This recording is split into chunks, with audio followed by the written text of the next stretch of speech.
Habagat ang bida ngayon, umiiral ang malalakas na ulan habang humihina na ang tropical storm Nangka at may bagong bantang minomonitor sa silangan. Magdang araw Pilipinas, ngayong araw ng Sabado, August 15, 2026, muling tututok ang ating weather update sa isang sitwasyon hindi dapat baliwalain. Hindi dahil may paparating na bagyo sa ating bansa, kundi dahil patuloy na aktibo ang southwest monsoon o habagat at ito ang pangunahing dahilan kung bakit ilang bahagi ng Luzon at western section ng Visayas ang patuloy na nakakaranas ng mga pag-ulan at thunderstorm. At ngayong araw may isang mahalagang pagbabago sa ating weather picture. Ang low pressure area na tinutukoy bilang isang LPA08E na minomonitor sa labas ng ating Philippine Area of Responsibility o PAR ay unlikely na maging tropical depression sa loob ng susunod na 24 oras.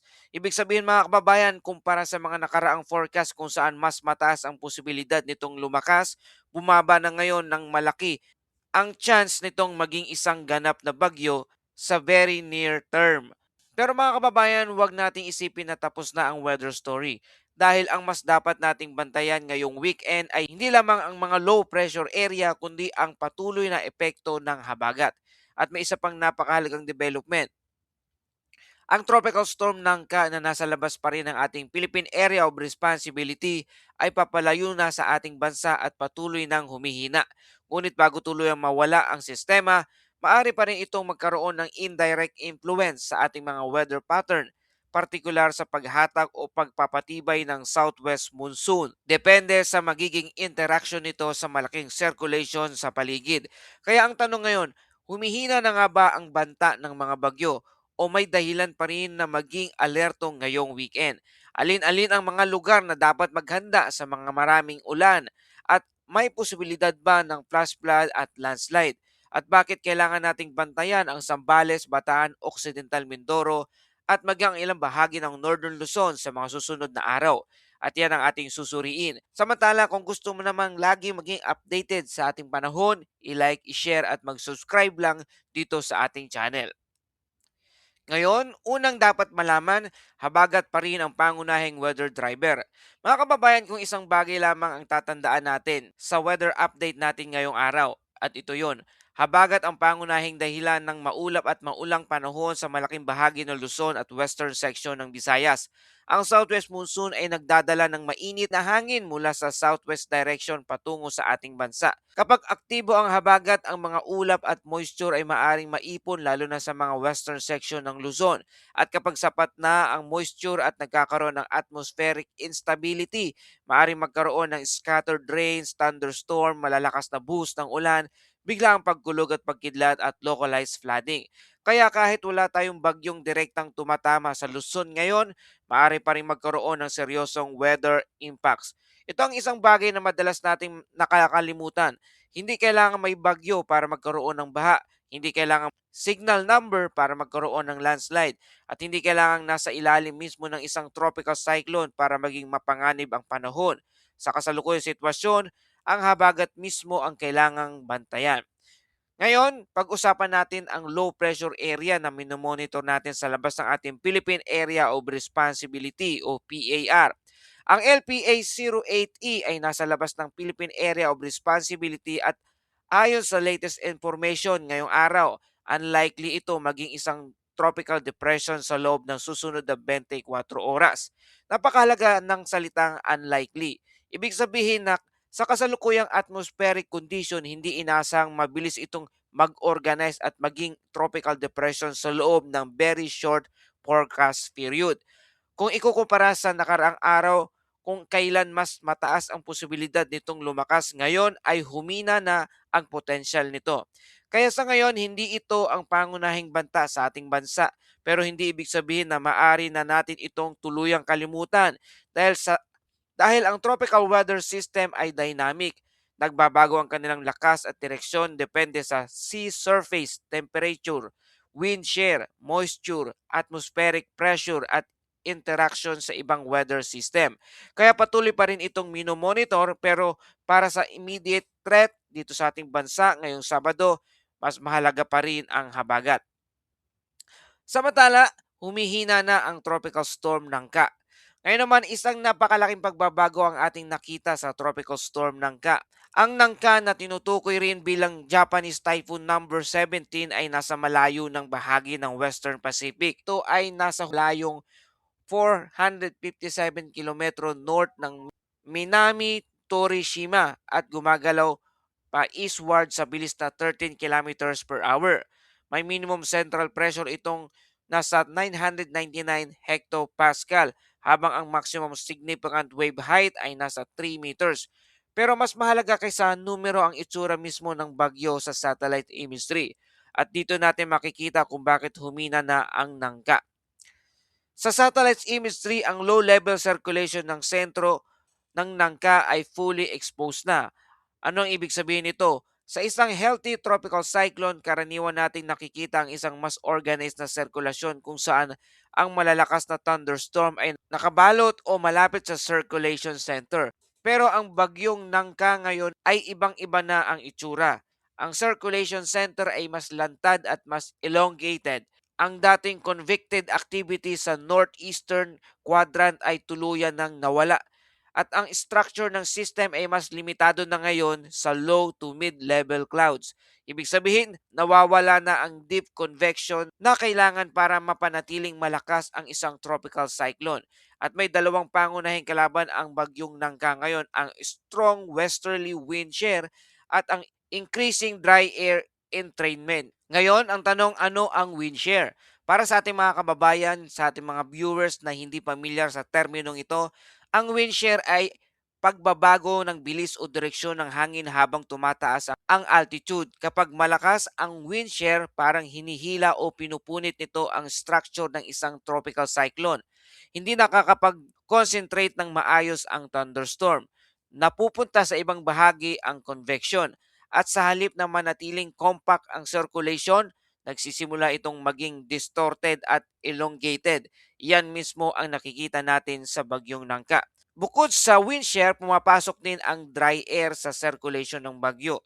Tinatawag itong dry air entrainment.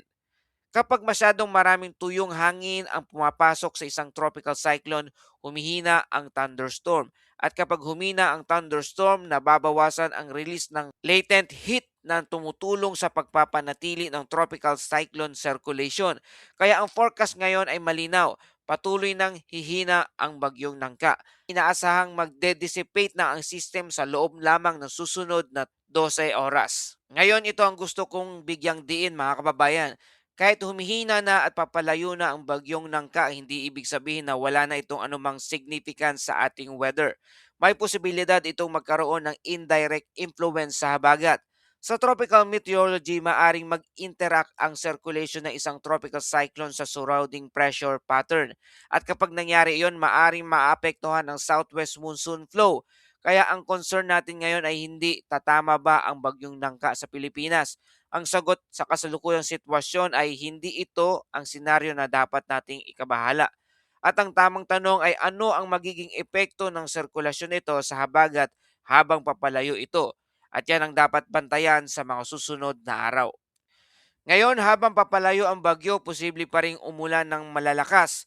Mga kababayan, ito ang dahilan kung bakit kahit papalayo na ang tropical cyclone, hindi pa rin natin dapat ibaba ang ating alertness dahil maaring magpatuloy ang moist southwest monsoon flow at kapag nagpapatuloy ang moisture transport patungo sa Luzon, maaari pa rin magkaroon ng mga episode ng moderate to heavy rainfall thunderstorm, flash flood at landslide kaya ang ating rainfall forecast ay napakahalaga. Ngayong araw may forecast na 50 hanggang 100 millimeters na rainfall para sa lugar ng Zambales at Bataan. At ito ang dalawang lugar na gusto nating bantayan ng mabuti ngayong araw. Hindi ibig sabihin na sabay-sabay o eksaktong ganitong dami ang ulan sa bawat barangay. Ang rainfall forecast ay maaring mag-iba depende sa lokasyon ng terrain, thunderstorm, development at duration ng pag-ulan. Pero kapag matagal ang ulan, lalo sa mga lugar na dati nang nabasa ng husto, maaring mabilis na tumaas ang water level. Pagdating naman ng bukas, August 16, may inaasahang 50 hanggang 100 millimeters na rainfall pa rin dito sa may bandang Sambales at Bataan. Kaya hindi lamang ngayong Sabado ang dapat bantayan, may possibility na magpatuloy ang heavy rainfall threat hanggang bukas. At kung magkakaroon ng persistent rain, maaring lumala ang flooding potential. Kaya kung may mga lugar na nagsisimula ng magkaroon ng mataas na tubig ngayon, araw, huwag hintayin maging critical bago kumilos. Ngayon sa Sunday evening hanggang Monday evening, August 17, may rainfall outlook na 50 hanggang 100 millimeters pa rin.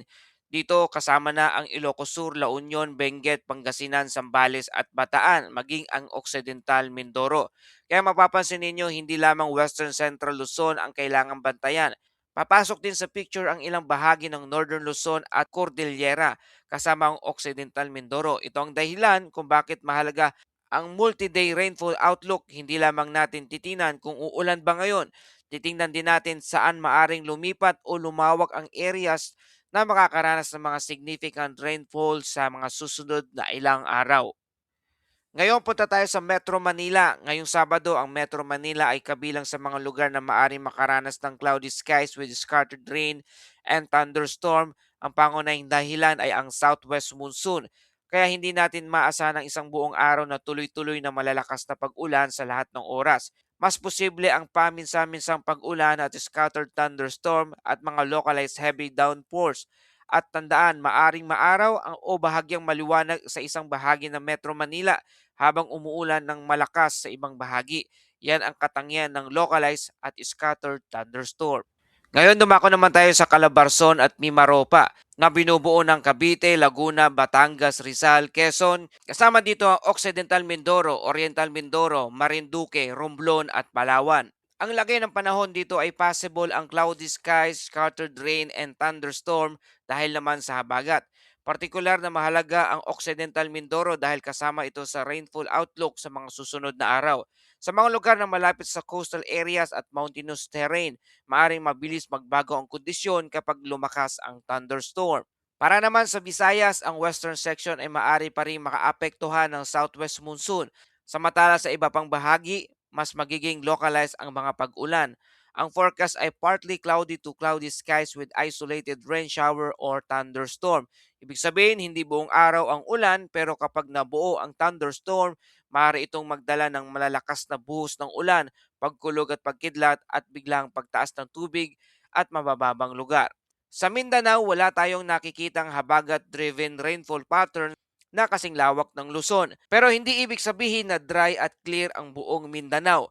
Ang forecast ay partly cloudy to cloudy skies with isolated rain shower or thunderstorm. Ang pangunahing dahilan ay localized thunderstorm at gaya ng dati nating paalala, ang isolated thunderstorm ay maaring maliit lamang ang sakop pero malakas ang ulan sa mismong lugar na tinamaan. Kaya huwag maliitin ang salitang isolated. Ngayon mga kababayan, ano ang dapat nating abangan sa mga susunod na 24 oras? Tatlong bagay lamang po. Una, kung tuluyang hihina at mawawala ang LPA08E o kung magkakaroon ito ng unexpected organization. Sa kasalukuyan, unlikely itong maging tropical depression sa loob ng 24 oras. Ikalawa, ang tuluyang paghina ng bagyong Nangka dahil sa strong wind shear at dry air entrainment ang magpapabilis ng weakening nito at inasang magde-dissipate ang system sa loob ng 12 oras. At ikatlo ay ito ang pinakamahalaga, ang magiging behavior ng southwest monsoon. Dahil kahit wala ang dalawang sistema, maaaring magpatuloy ang habagat at magdala ng rainfall sa western Luzon. At para sa ating Bible verse of the day, mula sa Joshua 1 verse 9. Be strong and courageous. Do not be afraid. Do not be discouraged. For the Lord your God will be with you wherever you go. Mga kababayan, may mga araw na hindi natin alam kung ano ang mangyayari. Maaring may problema, magamba, o mga bagay na hindi natin kayang kontrolin. Pero pinapaalalahanan tayo ng Diyos na hindi tayo nag-iisa. Kung mabigat ang iyong pinagdaraanan ngayon, huwag hayaang manaig ang takot. Humakbang na may tapang, gawin ang iyong makakaya at ipagkatiwala sa Diyos ang mga bagay na wala sa iyong kontrol. At yan po ating update sa panahon ngayong araw na ito. Kung nakatulong sa inyo ang balitang ito, please like, share, and subscribe. Salamat sa iyong suporta. Ito ang Pilipinas Weather ngayon na lagi nagpapaalala, mag-ianda, mag-iligtas, mag-alerto, ingat tayong lahat.